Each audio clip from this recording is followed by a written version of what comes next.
Hello and welcome. My name is Matt Abbott, and I'm the Director of Government and Diplomatic Programs at the Chicago Council on Global Affairs.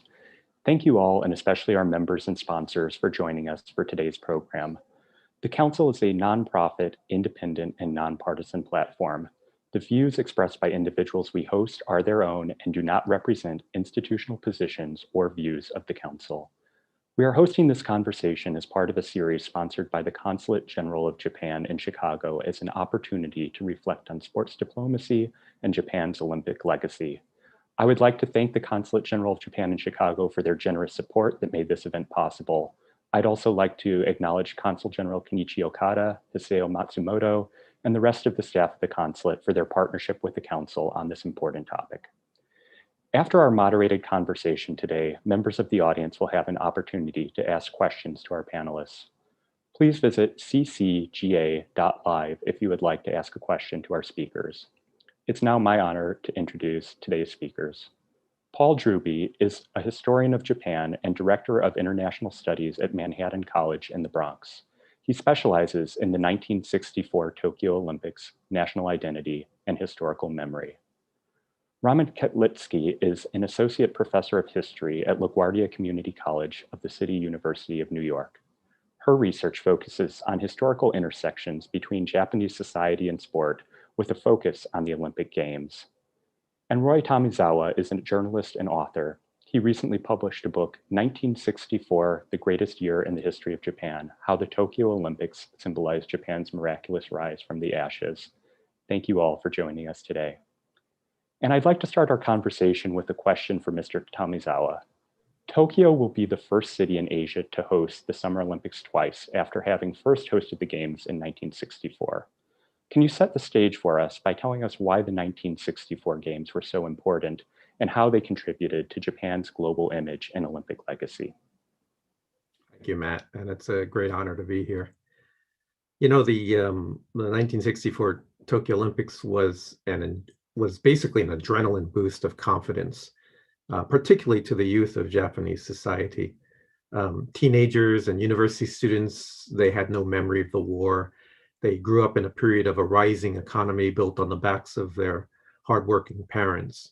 Those in Tokyo were seeing the city transform before their eyes, and those around the country were dreaming of a bigger world, marveling over Alain Delon or Natalie Wood and buying Bermuda shorts, learning English, making pen pals in other countries. And the Japanese youth were excited about the Olympics too. Students came together in youth groups to make and send Japanese dolls. I actually have some of them, like this Kokeshi doll or these Daruma dolls. They made these things and they sent them to the thousands of athletes in the Olympic Village to welcome them to Japan. And whenever they saw a foreigner, they went up to them and asked them if they needed any help, which is actually quite different from these days. One of the people I interviewed was this American rower named Theo Mittet, and he was traveling across Japan after the games, and he met this volunteer interpreter named Wakui in Enoshima near the yachting events, and she wrote this letter to him, so enthusiastic. When I happened to meet you at Enoshima Station, I was rather tired after 20 days of work, but I was so glad to meet you and speak with you. In the yachting game, there's no competition like you. Most of the competitors of yachting are gentle and kind, and even the younger men were not as young as you, but you are so young and full of dream and curiosity to many things of Japan. And after 20 days in the yacht harbor, I suddenly remembered that youth is more wonderful than any other thing in this world. We can do anything without money as we are young. And though you say you don't have courage, I think you have enough courage to do anything that you want. And so to me, that was Japan in 1964. And the Olympics gave many Japanese, particularly young Japanese, an opportunity to dream, which is perhaps those games' greatest legacy. Thank you very much. And now turning to Dr. Drewby, how did the 1964 Tokyo Olympics play a role in building Japan's national identity in the aftermath of World War II? And how do you expect the upcoming Olympics will play a role in contributing to Japan's national identity in a post-pandemic context?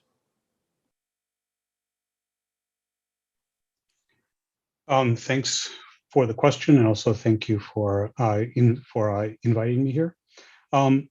I think of the Olympics as an opportunity for a society to have a discussion about who they are, and to kind of perform that on a national scale and on a global scale. Today, that's incredibly visible with the very elaborate opening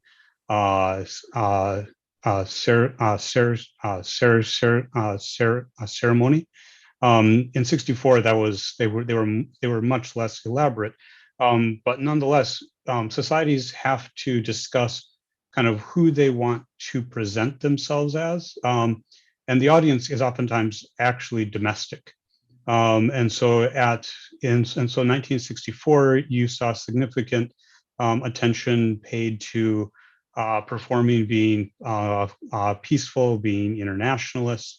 You saw attention being paid to being high technology. And you also saw a lot of it paid to Japan being modern yet traditional, so that when Westerners showed up, that they would recognize that this was a fellow modern country, developed, becoming richer, while at the same time performing very, very traditional elements. And I think that at the back to their minds was also 1940, and the Olympics that never were.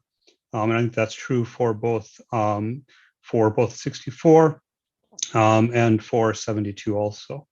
In 2021, I think that there will be less of kind of formation and also solidifying, so they're not coming out of quite the same trauma of 1945, and of the country being basically leveled. Certainly there are great challenges, and I think they're actually seeing quite a few repeating themes showing up. High technology, it is definitely being performed once again, both commercially, but also for culture. And unofficially, these are the recovery games. That was supposed to be about the atomic meltdown or the power plant meltdown, but now I think it is being reframed a little bit more around COVID, although I don't think we're quite past COVID just yet, and especially in Japan. But I think that if everyone watches the way that the Japanese portray themselves, that you'll get a nice window into how they want to be seen. Thank you very much. Now turning to Dr. Ketlinski, the upcoming games have sparked some important conversations both in Japan and globally about gender equity. Your book, Japanese Women in Sport, Beyond Baseball and Sumo, examines the history of Japanese women's participation in sport since the 19th century. Can you tell us more about this history and also the effects that previous Olympic Games held in Japan had on the participation of women in sports? Sure, and I echo my fellow panelists in thanking you very much for the opportunity to be here today. So yeah, my project stemmed out of my doctoral dissertation, which actually stemmed out of a research paper that I was trying to write about female marathon runners in Japan. And that was a personal interest. I was taking an anthropology course, and it happened to be the year 2004 when I was in graduate school, and a Japanese woman had just won the Olympic marathon for the second time. A woman won in 2000 from Japan, and then another Japanese woman won the gold medal in 2004.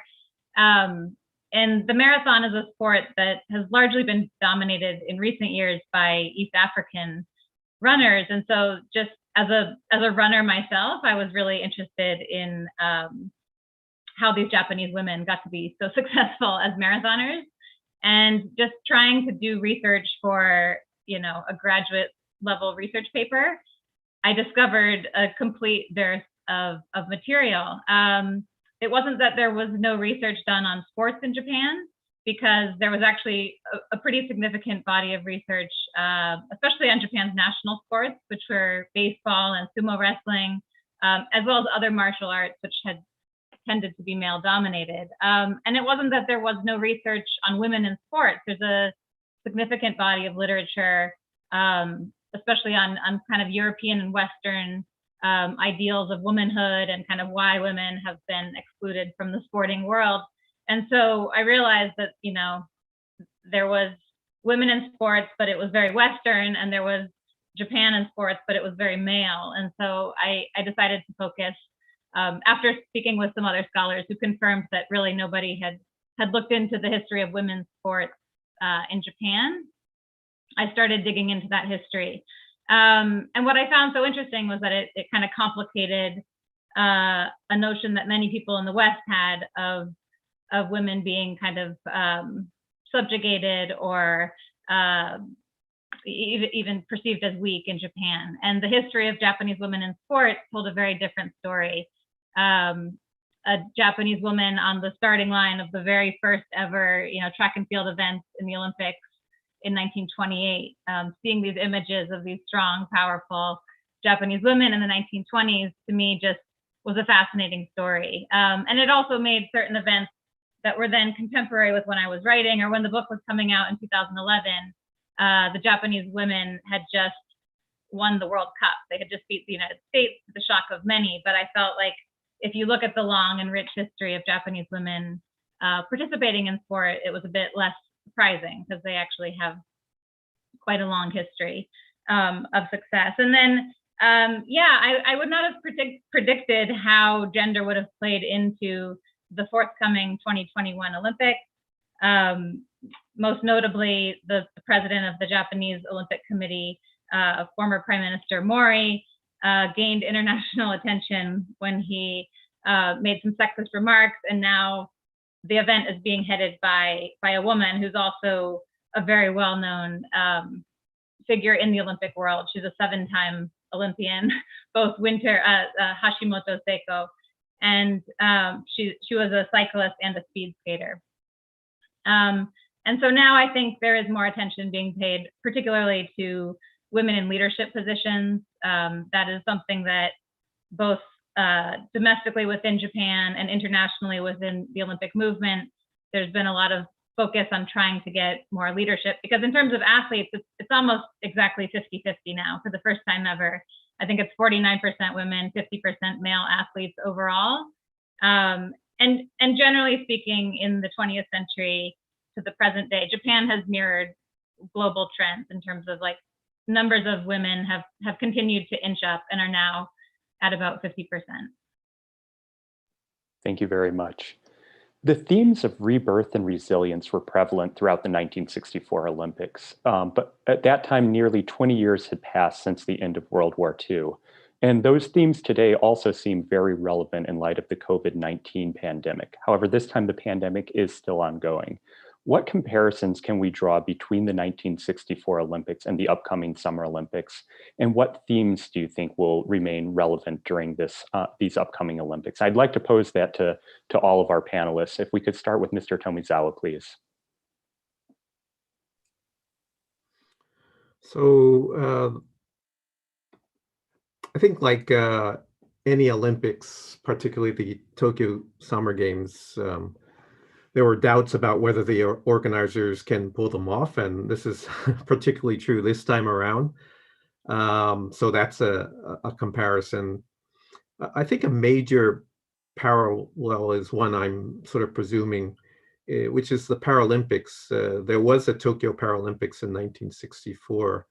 It had a significant impact on the public awareness of the disabled, and during those games in November, the people witnessed the attitudinal differences between the disabled from overseas and in those in Japan. It got a lot of coverage because of the support of the crown prince and princess.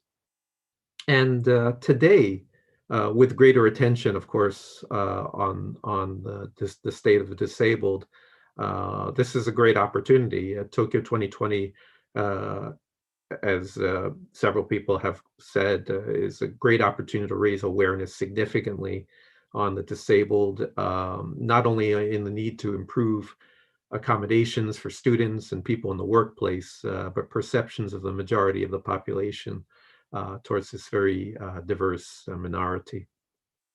I'll Thank you. just leave it at that. Thank you very much. Now turning to Dr. Drewby, please, on that question.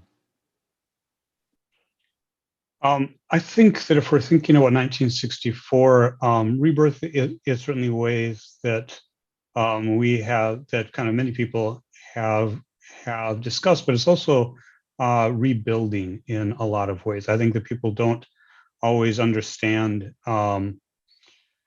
that in the early 60s, Japan was still, and Tokyo itself was still it was in somewhat still rough condition. And so the building that happened for the 1964 in a lot of ways, investments in infrastructure, in hotels, those were very, very long reaching effects. And there was significant investment in them. And that, I think, really, really transformed at least Tokyo and its infrastructure. 2021, I think they have been in some ways, I think that they have been hoping still to get out of the kind of post-bubble malaise. And so they've been hoping to get a burst of the energy from it. I don't know that there has been quite the same investment in the kind of long-term infrastructure, although there has been some local things with hydrogen power and with some technological and also commercial development with the level for self-driving buses and also taxis, although much more limited than they had hoped. I think for the hydrogen power also. So I think that there are certainly some parallels, but I have a hard time imagining it being as critical as it was in say 1964. Thank you very much. And now Dr. Ketlinski, please. Yeah, I don't have too much more to add. I think the prior speakers made some great points. Just to kind of tack on to what Dr. Drewby was saying, there was a shift in the Olympic movement in the mid-1990s towards focus on the environment. And while 1964 is, really by all accounts remembered as a huge success, and it was very much successful in the country reemerging as a peaceful, modern nation, one of the critiques I've seen is that it did kind of pave over a lot of Tokyo.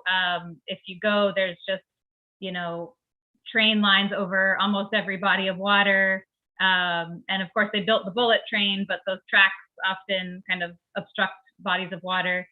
And so there was an intense investment on infrastructure to the detriment of the natural environment. And starting with in Japan, the Nagano 1998 Olympics really emphasized the environment because the IOC had made a number of agenda items in the 1990s, basically outlining ways that you had to start to measure the impact of these events on the natural environment. And the Winter Olympics, because they're largely held outside, they highlight things like deforestation and like the necessity to create fake snow, which they'll have to do in Beijing, I think, or outside of Beijing for the next Olympics.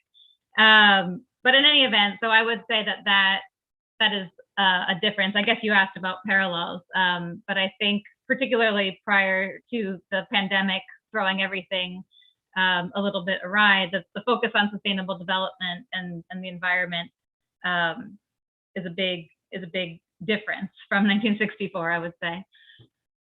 Thank you very much. As a reminder to our audience, if you have any questions for the panelists, please feel free to submit them at ccga.live. Turning to our next question, I'll also pose this to all of our panelists, starting with Mr. Tomizawa. We touched briefly on the COVID-19 pandemic in the previous question. What long-term effects do you think the pandemic will have on major sporting events like the Olympics?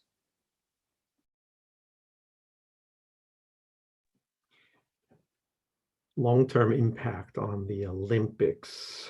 I think the one thing is that because the cost of the Olympics has always been a concern IOC and potential host cities.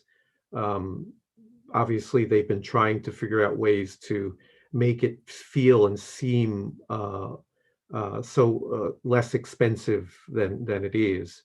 And my guess is that because of COVID, they've really been forced to figure out what is essential to holding the games. So even though it is costing more, they're adding costs to security and safety of the athletes and the people visiting and spectators as well, probably. They are still trying to figure out what is the minimum way to maximize the care and the impact that the games can have. And I'm sure that will have a carry-on effect into future Olympics, and whatever is considered extravagant or good to have may never return. I doubt it. I mean, so one example would be the alumni gatherings of Olympians. They'll still come when it is safe, but will they have as many accommodations and activities for them in the future? What things will be prepared? What things will be invested in will be partially determined by things that were cut in these Tokyo 2020 games. Thank you. Dr. Drewby. They are certainly thinking about how to make it safer, how to get fewer people. They're always going to run into problems because one of the selling points for the domestic voters is, tourism money. It's always a bit of a mirage, and it never quite pans out the way people think it does. So I think that will probably continue, but there are certainly changes that are already happening for 2021 in say reducing the media footprint.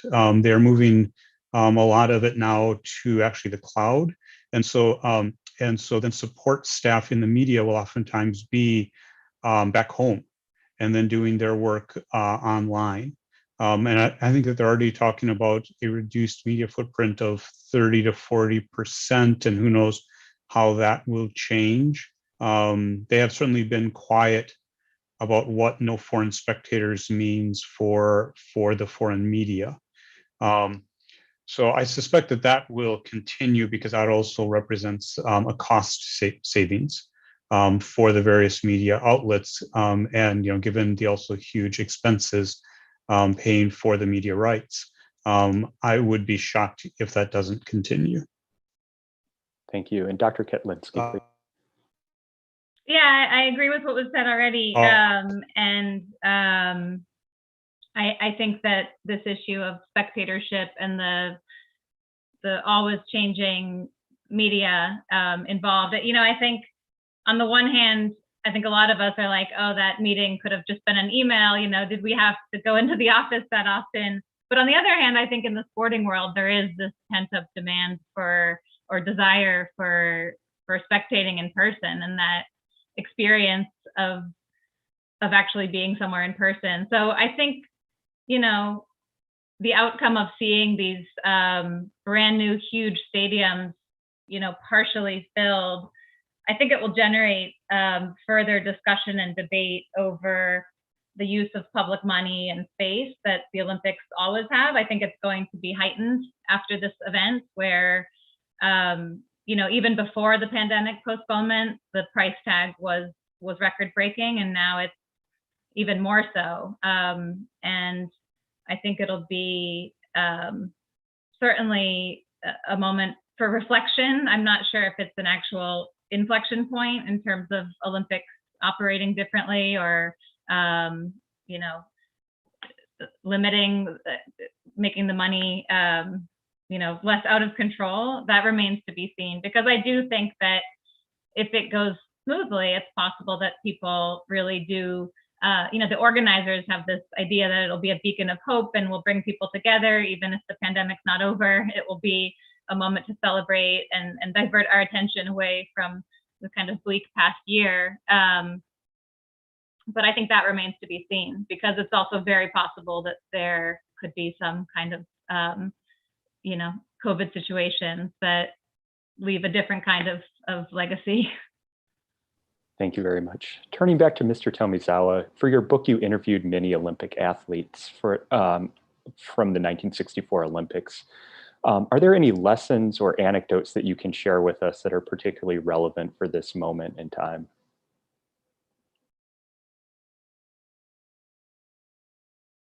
Sorry, let me unmute. Oh, you threw me a curveball. Yeah, I don't. Not really. I mean, I think most of the stories are always about resilience and taking on a challenge and doing your best. I think that's sort of the appeal of the Olympics, of bringing the best in the world to an event and competing on an equal playing field and seeing who can perform the best. And I think that's why we enjoy watching every 4 years a spectacular gymnastics technique or a last second jump shot to win a game, because you bring the very best together. 64 was no different from 84, which is no different from the last Olympics. So I think whether good times are good or bad, if you enjoy sports or you enjoy performance, a lot of people enjoy and are inspired by it. I mean, if you think about the run up to the Rio Olympics, you had some of the worst publicity you've ever had in any Olympics. But I think people remember a lot of the incredible stories, sports stories from those times. So I don't have a specific story that reflect perfectly on this, but I think all stories reflect the human nature reaction to sort of seeing the best and being inspired by it. I have so many stories of people who were inspired as children, who watched the Olympic Games as a child and went on to seek ways to set their own personal bests and eventually make it to the Olympics. Thank you very much. We're going to be turning to audience questions very shortly. As a reminder to our audience, please feel free to submit those questions to me at ccga.live. Before we do so, though, I'd like to close out with one final question to each of our panelists. What do you expect ultimately will be the legacy of the Olympics this summer in Tokyo? And we'll start with Dr. Drewby, please. I think I would answer, I'm not going to give you a simple answer. What I will say is, I think it'll depend upon COVID. I think that if it goes smoothly, if there's no major outbreaks, that it will be remembered as what they kind of want it to be, which is relief, hope, kind of taking your mind off of everything else going on. I think if there is a major COVID outbreak, I think that it will be remembered as a moment of hubris, and of people kind of tempting fate. And then of also, how do you justify I think we're now over $15 billion. And so how do you justify that given what happened? So I think it'll really depend upon whether there is an outbreak or not. Thank you, Dr. Linsky. Yeah, Dr. Drewby and I are historians, so we don't specialize in the future. This is not something I'm trained to do. And like I mentioned before, I think it could go in two very different directions. I think it could forever change the Olympic Games in terms of the scale of them, but I'm hopeful that it's leaves a positive legacy. I actually think perhaps scaling down would be a positive legacy, because they've just garnered so much criticism these days that if perhaps people reflect, especially the public opinion polls indicating that over 80% of the Japanese public either thinks the event should be canceled or postponed, perhaps that kind of public opinion will be taken into consideration moving forward. And they already have the next 2 Summer Olympics planned, the cities in Paris and Los Angeles. And I think, the success of this event will certainly dictate, I think, people's feelings towards the event moving forward. So like I said, I can't predict what the legacy will be, but I think it won't be neutral. It'll be either quite good or quite bad. Thank you. And Mr. Tomizawa, please. Yeah, I think the legacy will always be the achievements of the athletes. That's what will always have lasting memories. I just feel unfortunate. I just feel bad for the people of Japan. I mean, if we did not have COVID, this Olympic Games were going to be a record setting in so many different ways. They were oversubscribed in ticket sales. They were oversubscribed in number of volunteers. They were oversubscribed in sponsorships. I couldn't get tickets unless I bought them in America. They were really hard to get. And then you had the Rugby World Cup in 2019, which was a spectacular success. The world came to Japan, and the Japanese team did really well, and the whole country suddenly became rugby fans. So we knew that 2020 was just going to be a spectacular success, because if they loved rugby, they're going to love all the other heroes.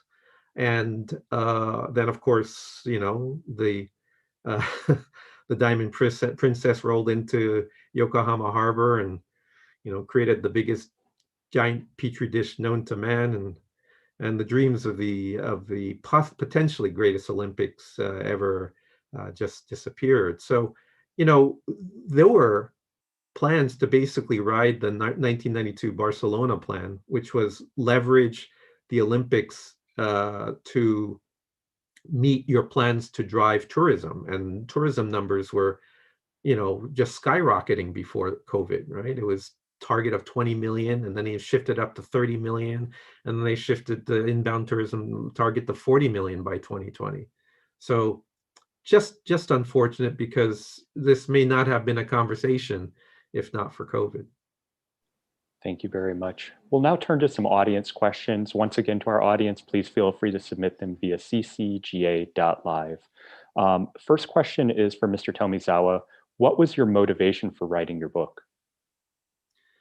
I was shocked when I came back to Japan. I was living in Singapore, and I came back to Japan in 2014, and Tokyo had won the bid for 2020. And so I was excited. I knew a bit about the 64 Olympics. So I went to the bookstore and looked, and there were no books on the Tokyo Olympics in English. And then when I looked at the history books, there was very little written about the 64 Olympics. Just basically said, oh, it was a landmark moment in Japanese history, but no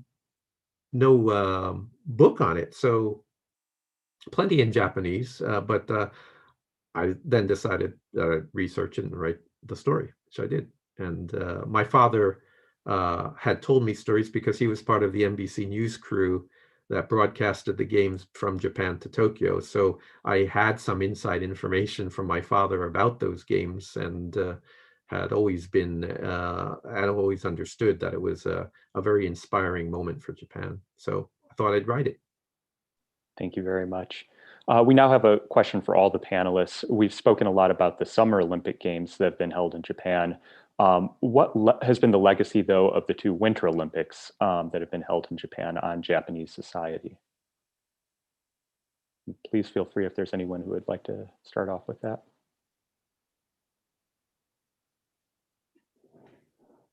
For Sapporo, I think once again that you have to look back to 1940, because Sapporo was supposed to host the Winter Games. Not a lot of people realize that it used to be that the 2 host cities summer winter would actually be in the same country. And so Sapporo lost that chance. And so 72 in a lot of ways mirrors 64 in that it's a kind of chance to get what they had lost. And then I'll let Dr. Kidlinski go. Yeah, sorry, I didn't mean to cut you off, but I was going to say that I'm actually writing a paper about this right now about the legacy. I'm doing some work on the environment in the Olympics, and actually the global trend towards inclusion of the environment in planning for the Olympics. Many people trace back to Sapporo 1972, even though it wasn't officially part of the IOC rhetoric. The mayor of Sapporo was very concerned about deforestation and kind of brought it to high levels that they wanted to make sure that their mountains were reforested, and some people have even made connections between like the Shinto faith, which is very tied to nature, and not wanting to destroy nature.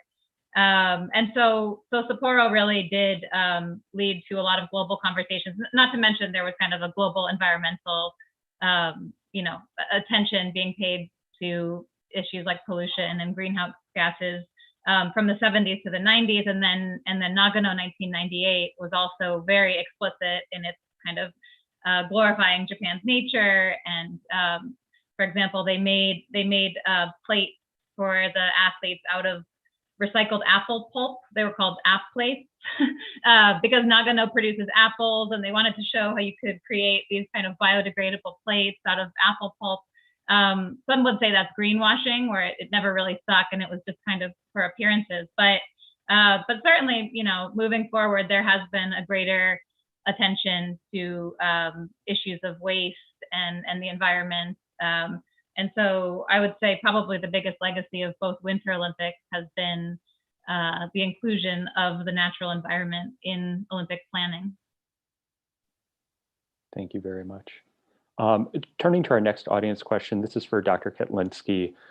Building off your previous comments about women's participation in sports and gender equity, do you feel the changes seen so far in Japan related to the Olympic Games may carry on to other aspects of Japanese society? Well, that's a difficult question, but thank you for the question. I think, in some ways we can say it's great that the event is being headed by a woman. On the other hand, it's being headed by a woman because the very influential head of the Olympics made this remark that, what was it? Women make meetings last too long because they speak too much or something like this. Roy, I don't know if you were going to follow up. That's right. They speak too much, and they're very competitive. And once they start talking, you can't stop them, type of thing. So, which was ridiculous. No, I'm super self-conscious. I don't want to go on too long. But in any event,